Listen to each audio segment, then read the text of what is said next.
Hoy, domingo de resurrección, una gran alegría llena toda la tierra y se extenderá en acción de gracias durante 50 días en la espera de la celebración de la plenitud del don del Espíritu Santo en Pentecostés. Creer en la resurrección de Jesucristo es el signo definitivo de los cristianos. Sin su resurrección, nada de lo que haga o diga la Iglesia tiene sentido. Todo nace de aquí, de su victoria definitiva sobre la muerte. Nosotros participamos de esa victoria y caminamos así en la historia, en nuestras circunstancias concretas, las de cada uno, llenos de alegría y esperanza. ¿Qué podemos saber de la resurrección? Pocos hechos singulares de la historia antigua están tan variadamente testificados y han generado una transformación tan grande en aquellos que los vivieron.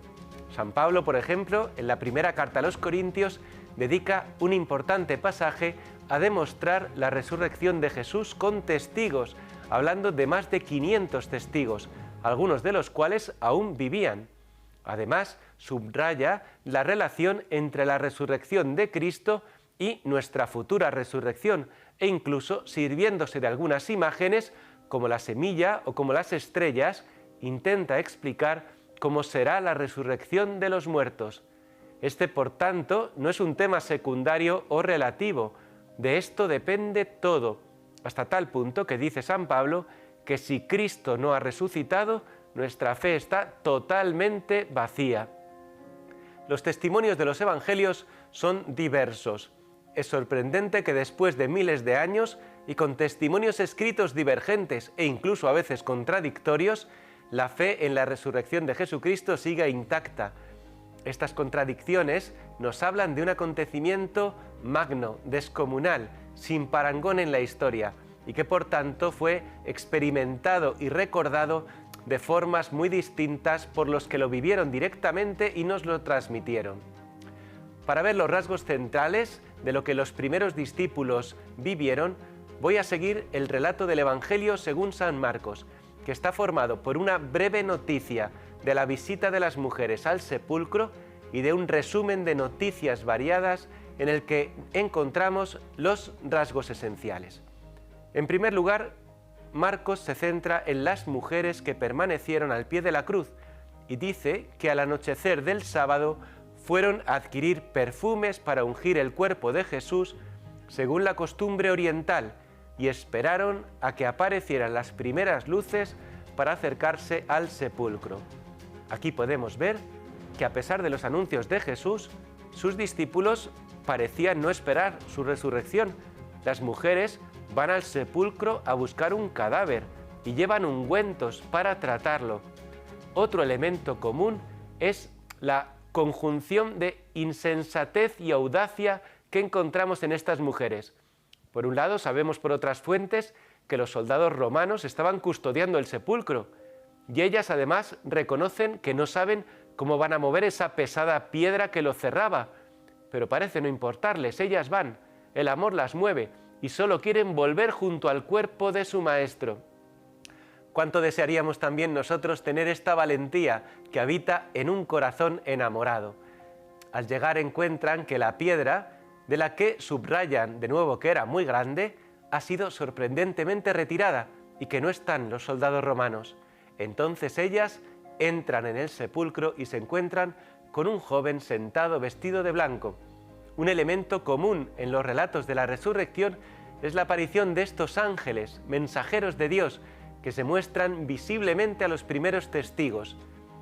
Sin contar con la aparición del ángel a María y también en sueños a José en la Anunciación al principio de los Evangelios, a lo largo del resto de los Evangelios no se habla de ángeles que hablen con los discípulos de Jesús.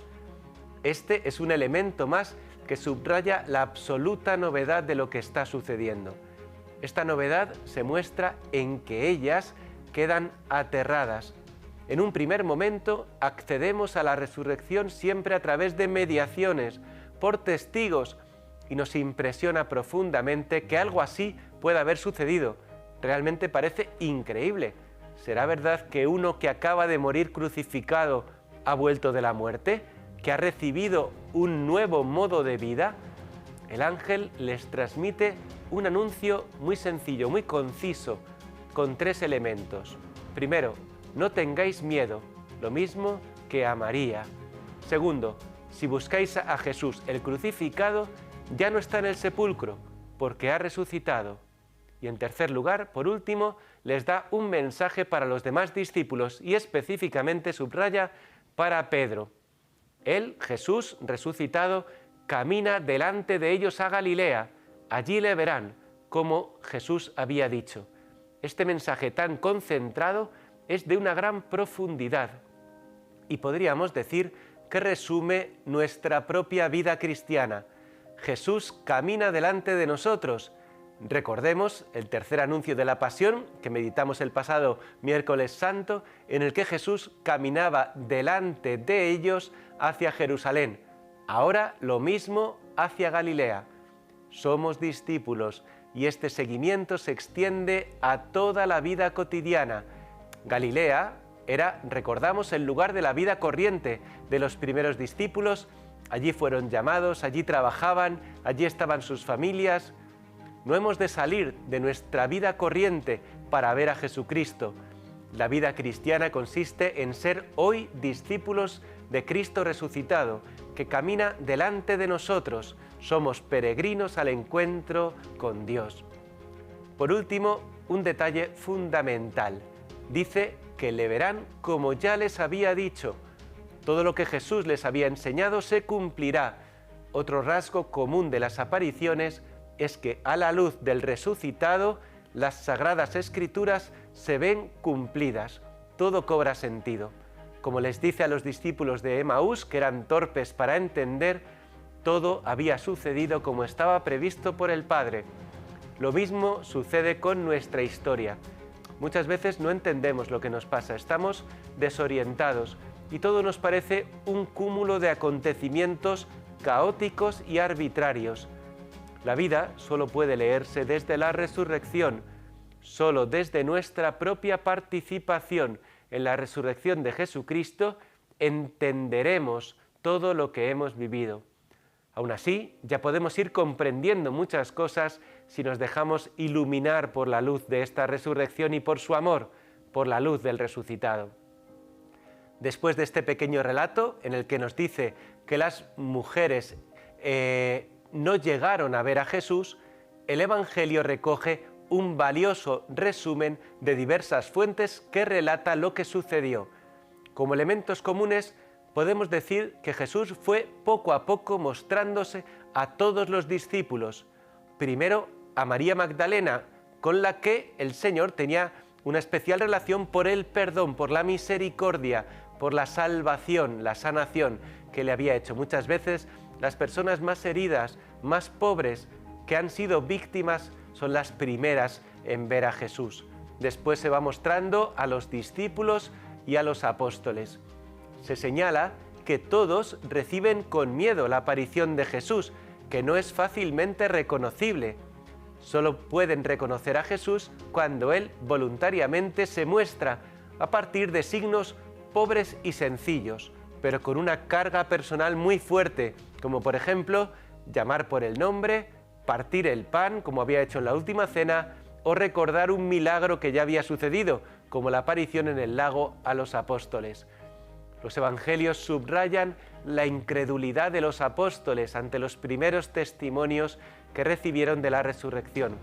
Incluso se dice que Jesús les reprochó esta incredulidad. Luego se recoge un mensaje de envío al mundo entero para anunciar el Evangelio, esto es, anunciar sus enseñanzas y los acontecimientos de los que han sido testigos. Él mismo les acompañará con signos que Él ya había realizado y que significan la victoria sobre el mal y sobre la muerte.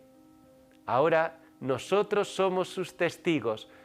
Lo que hemos celebrado estos días no ha sido solo para nosotros, sino para todos. ¿Y qué tenemos que contar al volver del trabajo, al volver al trabajo o al volver a los estudios? Sencillamente la verdad, lo que ha sucedido, lo que hemos hecho, que hemos visto y oído estos días, que hemos aprendido del Señor. Si no hemos celebrado la Semana Santa, ciertamente no podremos decir nada.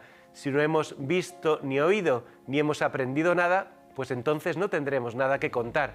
No hay que inventarse cosas extrañas o maravillosas o no hay que generar un relato que pueda convencer a otros para venir a la iglesia. No se trata de esto. No fue así al principio ni es así ahora. Se trata de vivir la vida como verdaderos discípulos de Jesucristo resucitado. Así su amor nos irá transformando de tal manera que no podamos ocultar lo que ha pasado.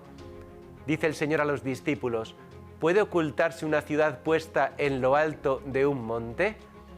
Realmente no, pero es necesaria una verdadera experiencia del Señor, un conocimiento personal. El Señor va delante de nosotros. Ahora solo se trata de vivir detrás de Él. Les deseo a todos una feliz Pascua de Resurrección.